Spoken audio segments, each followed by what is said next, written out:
My name's Chris Swearingen. I'm the Managing Director for FedEx Special Services. I just passed 20 years with the company.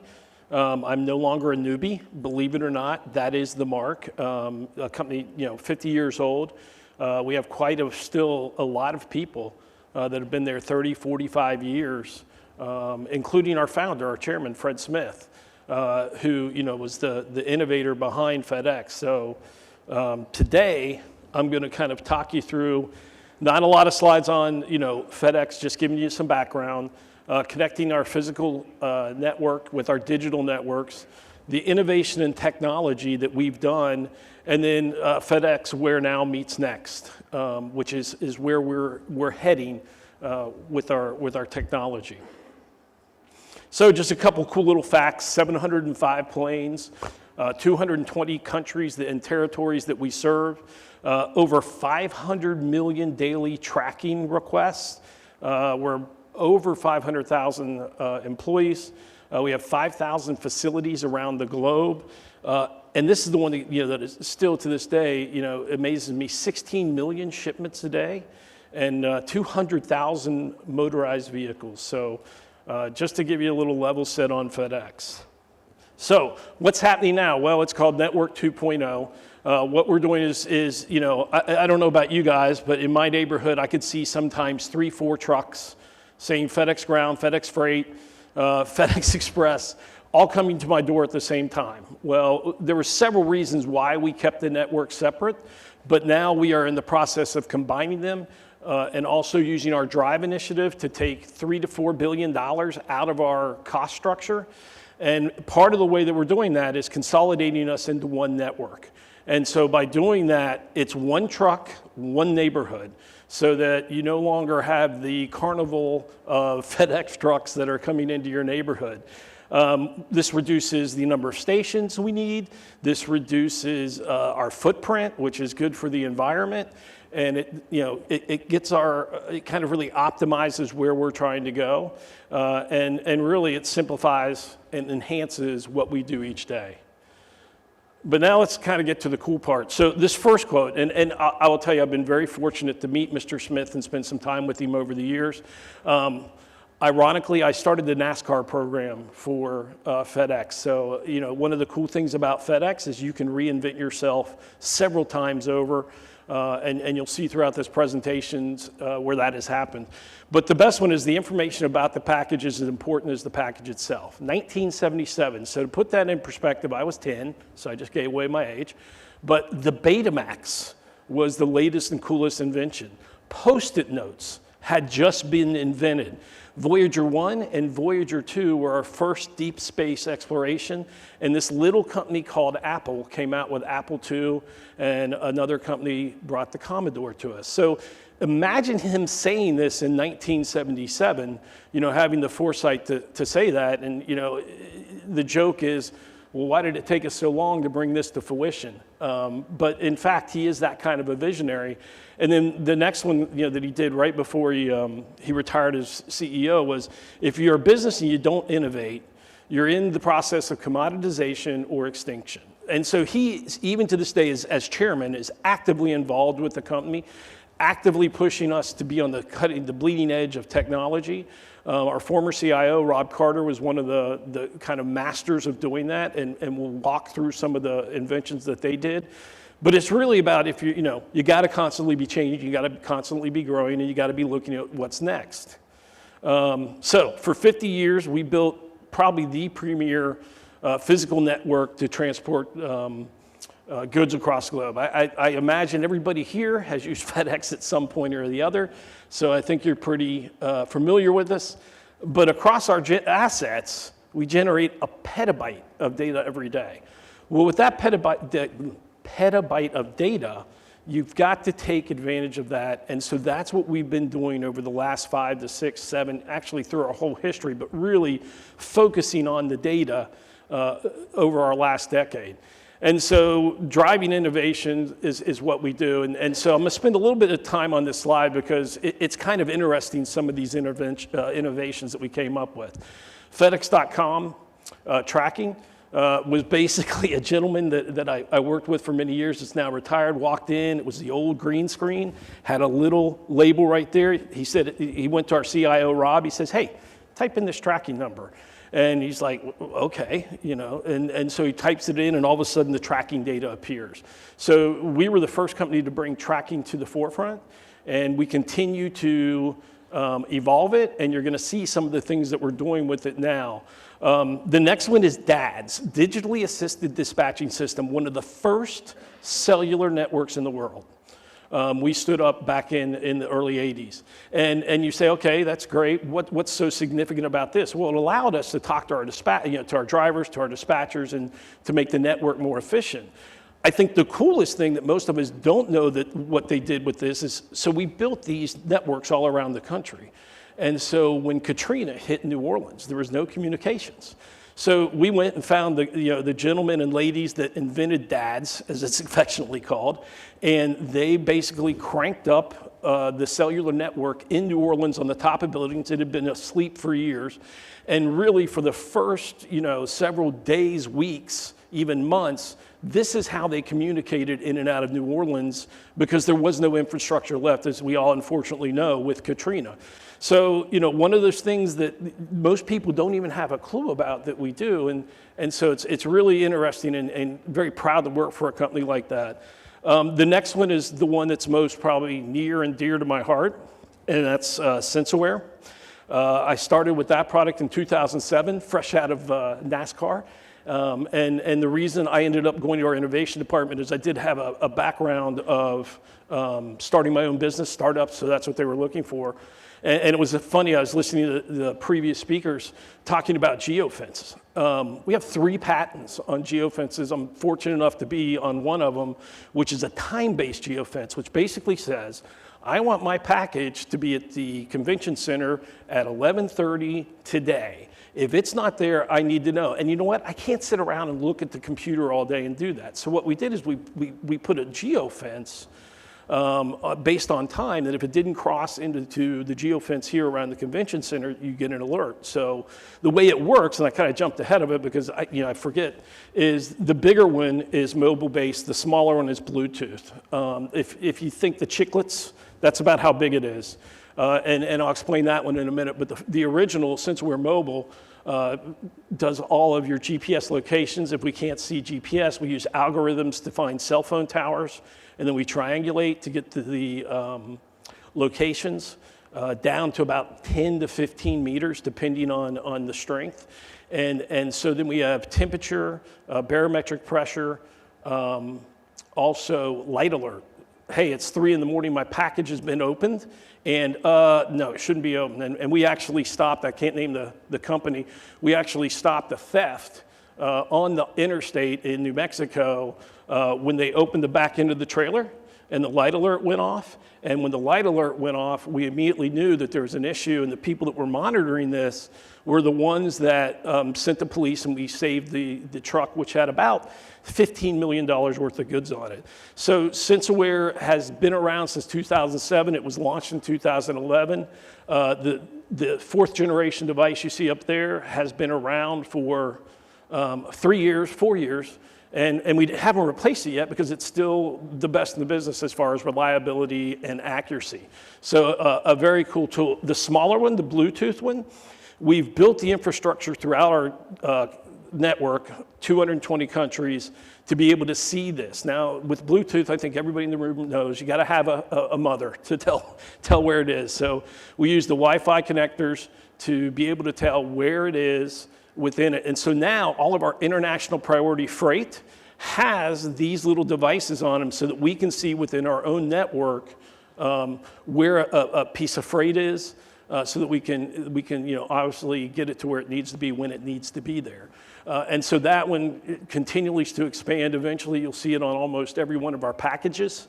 So as you can imagine, that quickly gets rid of a lot of loss. And then the SenseAware mobile device, the bigger one, the nice thing about that is it can act as the mother-child. And so if there's a SenseAware mobile device in the room, but our SAID is not within our network, then they can say, hey, SAID 1234 is right here, and this is the location. And I'll get into that in a little bit more with DataWorks on one of my next slides on how we used it. And then you look at the next ones. You've got sort robotics, you've got autonomous vehicles, AI-enabled camera tunnels. These are really cool. These are in our newest facility in Memphis. Basically being able to use predictions and capabilities to look at where that package is with the camera and reroute it should it get off its happy path. So that's one of the more, I think, neat things that we do. And then autonomous trailer loading. So think about this. We have some of our docks that don't have people on it because everything is being loaded by robots. So just, a lot of these things people don't think about FedEx, but as our old CIO used to say, innovation is in our DNA, and everybody in FedEx is responsible for innovating because that's the only way you keep from becoming commoditized.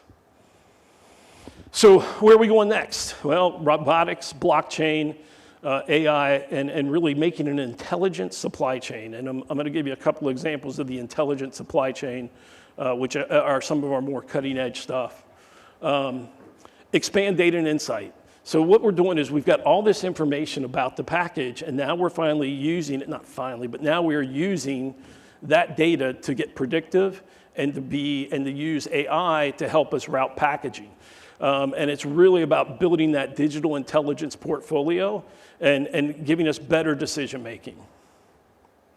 So FedEx DataWorks. So this is what we did a few years ago is we got all of this information, a petabyte, and we put it in the data lake, and we started using tools and AI to start doing predictive analytics, like, hey, your package is not here, and it should be, or your package is off the happy path, it's going to be late. And the way that we did this is by taking all that data and breaking it down and using it, and necessity is the mother of all invention, so I'll give you a firsthand way of how we use this. We, during COVID, us and another company moved, all of the vaccines. And so as you can imagine, we'd get on there with General Pereira, who was the head of the task force, and there was no, you can't lose a vaccine. You just can't. Back in the day, we had to get them there. So DataWorks used our tracking information to build predictive analytics. So what my team used to be, or would used to do, is they'd be sitting there waiting for the next scan, waiting for the next scan, waiting for the next scan. And so now what they could do is, based off of all the data, it would put them up on a screen and tell them, okay, these 5 are okay, these 3 are in trouble, these 2 aren't going to make it. And then we had teams that could intervene using SAID and could go in and exactly say, oh, here's the box, pick up the box and make sure that it's on its happy path. So right day late, or delivered on the day it's supposed to be delivered, we were at 99.89%. And quite honestly, the only reason that we were that low was usually weather or things out of our control. So if we hadn't had DataWorks that built FedEx Surround, it would have been a lot more difficult for us to move those vaccines and had such a high success rate. So, we took that and we said, okay, let's give this to the customers so that they can see it. Well, at first people were like, well, I'm not sure we want the customers to see all this data. That was quickly dismissed because what is it all about? Managing the supply chain and having information about the package. And so we did FedEx Surround Select. And so what it does, it gives you arrival status, it gives you a tracking dashboard. So, for some of our bigger customers, they have 400 or 500 shipments or more going through, and they don't have time to look at all 400 and 500. And my team internally doesn't have time. So instead of looking at every single tracking number, because this is what they used to do, we'd hire operators that had been working in the network for 20 or 30 years. We'd put them in front of the computer and they'd look at scans. And based off of their intelligence and their history and their experience, they could tell, okay, this one should have left Los Angeles by 12:30. Well, it didn't. Okay, we got a problem. Well, we think we got a problem, but we really don't know.